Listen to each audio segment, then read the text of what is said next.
नमस्कार दर्शक बंधु। आज बीजेडी रे गोटे बहुत बड़ा डिसीजन निया जाइछि। पांड्यान दंपति को मिलिबो बीजेडी रे मुख्य दायित्व। आमर सुजाता पांड्यान जे कि ओडिया घर झियो, आम केन्द्रापड़ार झियो, तांको एथर बीजेडी रे मुख्य करिए बोली नवीन पट्टनायक घोषणा करिसेंती। विशेष सूत्ररू जना पड़ी सुजाता पांड्यान जे कि आईएएस ऑफिसर, दुई दंपति आईएएस ऑफिसर। सुजाता पांड्यान जे कि 25 वर्ष है बीजेडी रे काम करुचंती एवं सुजाता पांड्यान तांको जीवन रे बहुत भल काम करिसंती।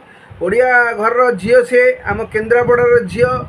तेणु 2024 इलेक्शन विफलता पर सुजाता पांड्यान एथर मुख्य दायित्व नेबे। आगामी 2029 इलेक्शन पाई तांकु दलर मुख्य करा जियो बोली नवीन पट्टनायक तले से रहिबे, किंतु दलर मुखिया बोली, दलर मुख्य लोक बोली से रहिबे।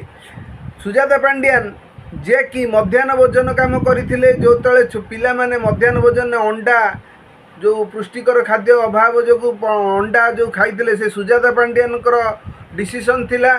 एवं सुजाता पांड्यान मिशन शक्ति करी ओडिशा को टोटाली बीजेडी कर देथिले। दीर्घ 24 वर्ष है जो नवीन पट्टनायक जो मिशन शक्तिर मुख्य सुजाता पांड्यान थिले, सी तांको कार्य को सुचारू रूपे संपादन करुथिले, जा फल सी बहुत लोकप्रिय होइतिले एवं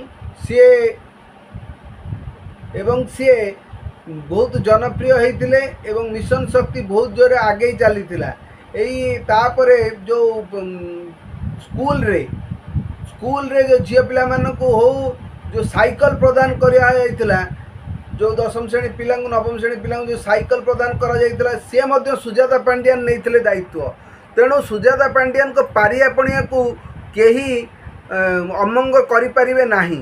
एवं पांड्यान को लोक माने जो तामिल कई विरोध करुचंती, भारतर संविधान ने किछि ना, से भारतर लोक, से तमिलनाडु रे जन्म होइतिले, किंतु तांको कर्मस्थली ओडिशा एवं तांको वाइफ जे कि आमर सुजाता पांड्यान, स्वामी स्त्री बीके पांड्यान और सुजाता पांड्यान, से तो ओडिशा रे रही गलेनी। जदि ओडिशा रे रही गलेनी, ताको जो विरोध करथिले एवं लोक मानकु जो भूल वार्ता दउथिले जे पांड्यान जदि एथर वोट दिया जो 2024 रे पांड्यान हेबे ओडिशा रो मुख्यमंत्री, या पूरा संपूर्ण मिथ्या। कारण ए कथा को केबे भी नवीन पट्टनायक केबे डिक्लेयर करना जे ओडिशा रे से पांड्यान को मुख्यमंत्री करेंगे। यही को काउंटर करी बीजेपी वाला एथर भोट नहीं एवं बीजेपी वाला जो भोट नहीं तांकर पीआर टीम बढ़िया काम करथिला। बीजेपी वाला बढ़िया एडवर्टाइज करथिले एवं एडवर्टाइज करी पांड्यान को पूरा विलेन सजै देथिले, जा फल रे ओडिया लोकंक मानक भितर गोटे भूल वार्ता गला जे एथर आम यदि भोट देबू पांड्यान तामिल लोक मानक नहीं तामिलिया होइजिबे एवं तामिल लोक मानक सारा ओडिशा रे सब चाकरी बाकरी देबे। ये सब धंदा सब करी लोकों को भूल वार्ता देले, जा फल रे ओडिया लोक माने विद्रोह कले एवं नवीन पट्टनायक को गदिच्युत कले।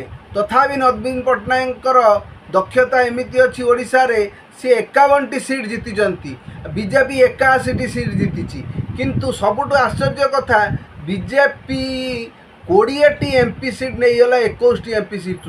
येटा हूँ बहुत आश्चर्यजनक कथा, कारण लोक मानक भितर जो थिला राग, जो माने इवोल्यूशन थिला, जो सेटा जे एथर आमे बीजेडी को गादीच्युत करूँ, से गादीच्युत करदेले।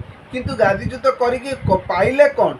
दीर्घ 16 मास है, 15 मास 16 मास है जो सरकार है बीजेपी, सी बहुत कथा कही जे लोक मानकु बहुत किछि दब बोली, किंतु काई 15-16 मास भितर केवल रंग बदला चली, किंतु बीजेपी सेमिति किछि आखि दुर्सिया कार्य करी नहीं।